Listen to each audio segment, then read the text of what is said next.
Oi oi, Brooks here from Bro Reviews. Finally we get to see what the PlayStation 5 is going to look like. Today we're going to be looking at the system itself, the accessories, and what we can expect from PlayStation in the future.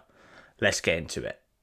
We've been waiting so long for Sony to show us the new console, waiting right until the end of their recent presentation, after showcasing an impressive lineup of launch titles with a lot of first party games as well. I was already getting hyped, then boom, they did it. They revealed the new Sony PS5.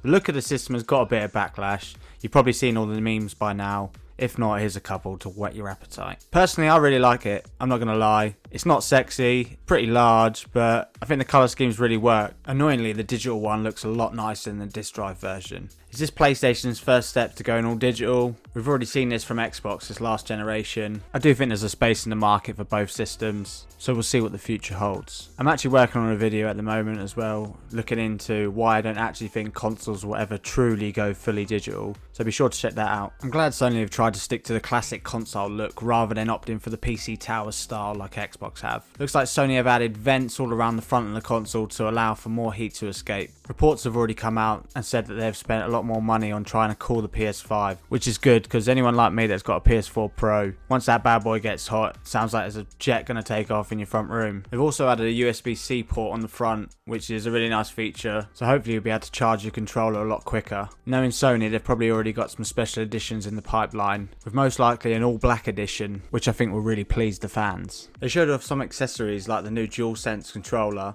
which we've already seen, but they showed us the haptic feedback triggers and the built-in mic. Looks like they've added some really nice features. Not sure if they're going to keep the controller speaker though, which I kind of hope they don't. That thing's got a mind of its own. Playing games at 2 o'clock in the morning with the missus asleep next door, TV volume turned down, then out of nowhere, target on your left. Oh bloody hell.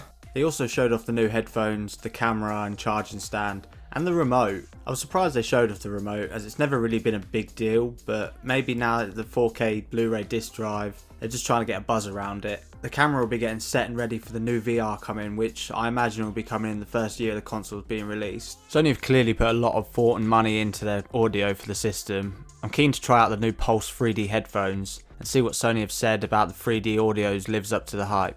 I've been thinking a lot about the price point for the PS5. Feels like Sony and Microsoft are playing a game of chicken, and we're just sat here waiting to see who moves first. I do think the PS5 is going to set you back roughly between 450 500 big ones, in my opinion. As far as the digital version compared to the disc drive version, there can't be more than a £50 difference between the two. Sony have already come out and said that there's going to be more events coming in the near future, so hopefully we'll find out more about pricing and some more game information. I do feel like this generation is going to be really exciting, with so many big games on the horizon, and probably the biggest leap in hardware since the PS1 to the PS2. And I personally can't wait. If you're new to the channel and like to see more, be sure to spank that subscribe button and tickle that notification bell to stay up to date. Thanks for watching, stay safe, peace.